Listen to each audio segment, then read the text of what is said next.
আসসালামু আলাইকুম রহমতুল্লাহি ওয়া বারাকাতুহু। সম্মানিত প্রিয় ভাই ও বোনেরা, আশা করছি আল্লাহ তাআলার অশেষ মেহেরবানিতে আপনারা ভালো আছেন। আলহামদুলিল্লাহ। তো আজকে আমরা যে জায়গাটায় আসছি, জায়গাটা খুবই সুন্দর, নদীর পাশে। এটাকে বলে তুরাগ নদী। তো ফজরের নামাজ পড়ে আমরা এদিকে হাঁটতে হাঁটতে আসলাম। তো আসলে আল্লাহ নবী সাল্লাল্লাহু আলাইহি ওয়াসাল্লাম হাদিসের মধ্যে বলছেন যে আল্লাহুম্মা বারিক উম্মতি ফি বুকুরিহা, যে হে আল্লাহ, আপনি আমার উম্মতকে সকালে বরকত দান করেন। আমিন। এক সাহাবী ছিলেন। তো ওই সাহাবী উনি ব্যবসা করতেন। উনি এই হাদিসের উপরে এমনভাবে আমল করতেন যে উনি সকালবেলা ওনার সর্ব ধরনের কার্যক্রম শুরু করে দিতেন। তো সকালে এই কার্যক্রম শুরু করার কারণে আল্লাহ পাক রব্বুল আলামিন তার সম্পদের মধ্যে এত বরকত দিয়েছেন, এক পর্যায়ে এরকম হয়েছে যে উনি নিজের সম্পদের হিসাব নিজে রাখতে পারেন। আর বাস্তবতা আমাদের দেখেন, আমরা মুসলমান, বাংলাদেশে আমরা দাবি করি 95% মুসলমান আমরা দাবি করি, বা আরও বেশি হইতে পারে, কম হইতে পারে, সেটা বিষয় না। কিন্তু এই যে আমরা মুসলমান, আমরা যদি এই হাদিসটার উপরে আমল করি, আমাদের দেশেও কিন্তু বরকত, আমাদের দেশে এবং আমাদের ব্যক্তি জীবনে কিন্তু অনেক বরকত হাসিল করা সম্ভব। কিন্তু এই মুহূর্তে আজকে যদি আজকের যে তারিখ, আজকে সম্ভবত 21শে তারিখ, তাই না? 22 তারিখ। 22 তারিখ আজকে। আজকে 22 তারিখ। আজকের এই দিনে হিসাব যদি করি, আজকে আমরা ফজরের নামাজে কয়জন উপস্থিত ছিলাম? বরকতটা আসলে কীভাবে আসবে? ফজরের নামাজে আমরা দেখা যায় অধিকাংশ মসজিদে মুসল্লি একবারে সীমিত, এবং এখন এই মুহূর্তে দেখবেন যে প্রায় মানুষ ঘুমে বিছানায় আছে, যে সময়টা আসলে ইবাদতে থাকার কথা মুসলমানদের। আমাদের দুর্গতি, আমাদের অবনতি, আমাদের বেবরকতি, এটা কিন্তু আসলে আমাদের হাতের কামাই। আল্লাহ তাআলা কিন্তু এটাই বলছেন যে যাহারুল ফাসাদু ফিল বাররি ওয়াল বাহরি বিমা কাসাবাত আইদিন নাস। জমিনের অধিকাংশ মানুষ যদি সেটা না করে, সেই জমিটা উর্বর হবে কিভাবে? এবং যখন জমিনে সেজদা করেওয়ালা মানুষের, বেশি পরিমাণে সেজদা করেওয়ালা মানুষের পরিমাণ বাড়বে, তখন কিন্তু বরকতও বাড়বে। আমরা চাই আমাদের জীবনে বরকত হোক, আমরা একটু ভালো থাকি, আমরা একটু সুস্থ থাকি। সুস্থ এবং ভালো থাকার পিছনে কিন্তু আমাদের আমলও অনেকটা দায়ী।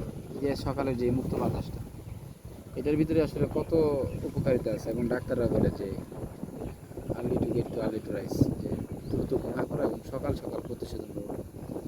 এই সকালের মুক্ত বাতাসটা, এটা কিন্তু আমাদের শরীরের জন্য, স্বাস্থ্যের জন্য অনেক উপকার, এবং অনেক রোগ বালাই থেকে আমরা বাঁচতে পারি।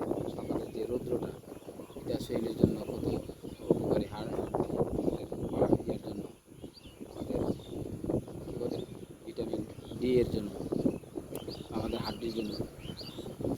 এই জন্য সকলকে আহ্বান জানাবো যে আসুন আমরা একটু আমলি হওয়ার চেষ্টা করি, একটু ফজরে কষ্ট হলেও ওঠার চেষ্টা করি। আজকে যেটা আপনার জন্য কষ্ট, এটা কিন্তু কয়েকদিন পরে কষ্ট থাকবে না। আল্লাহ বলছেন না যে ইন্না মাল উসরি ইসরান, ইন্না মাল উসরি ইসরান, নিশ্চয়ই কষ্টের পরেই সুখ, এবং সুখের পরে আবার কষ্ট।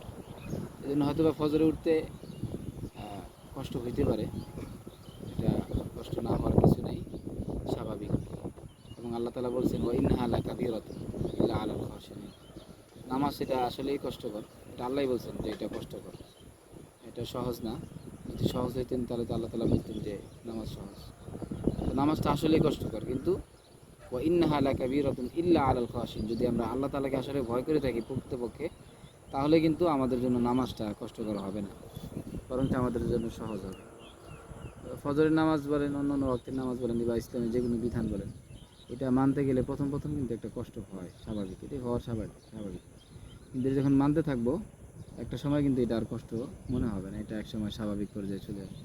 সাহাবাগের মধ্যে এরকম ছিলেন যে তাদের প্রথম মদ খাওয়ার যে বদভ্যাসটা ছিল, ওইটা কিন্তু আল্লাহ তাআলা আস্তে আস্তে পর্যায়ক্রমে তাদেরকে নিষেধ করছেন। প্রথম বলছেন যে তোমরা এটার মধ্যে উপকার আছে, আবার ক্ষতিও আছে। তারপরে বলছেন যে এটা খায়ও না, এটা ধারে কাছে যায় না। এইভাবে আমরা কিন্তু নিজেদের অভ্যাসগুলোকে পরিবর্তন করার মাধ্যমে ব্যক্তি জীবনে এবং ইহলৌকিক পরলৌকিক জীবনে, উভয় জগতে কিন্তু সফলতা আনা সম্ভব। যদি আমরা একটু আমলি মানুষ হতে পারি, আমরা যদি আমাদের নিজেদের জীবনটাকে একটু ইসলামের বিধান অনুযায়ী চালাতে পারি। আর এটা যা হচ্ছে কি আমাদের মুসলমানদের জন্য আর কি আছে তার যে ইসলামে আল্লাহ পাক রব্বুল আলামিন যেগুলো দিয়েছেন এবং আল্লাহ নবী যেটাকে যেভাবে আসলে যে বিধিবিধানগুলো দিয়ে গেছেন, এগুলো কিন্তু আসলে অন্যান্য ধর্মের লোকেরা বর্তমানে গবেষণা করার মাধ্যমে তারাও আশ্চর্য হইতেছেন যে আসলে আল্লাহ নবী সাল্লাল্লাহু আলাইহি সাল্লাম এত বছর আগে, ১,৫০০ বছর আগে কীভাবে এই কথাগুলো মেডিকেলের সাথে যেগুলো মিলে যেতেছে, এই কথাগুলো কীভাবে বলছে। তো এই জন্য সকলের প্রতি উদারতা আহ্বান থাকবে, আসুন আমরা সকালটাকে নিজেদের জীবনে একটা আনন্দের মুহূর্ত বানাই।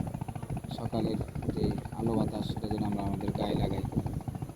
হাদিস অনুযায়ী আমরা যেন সকালের বরকতটা নিতে পারি, আমরা যেন আমাদের কাজগুলোকে সকাল থেকেই শুরু করতে পারি।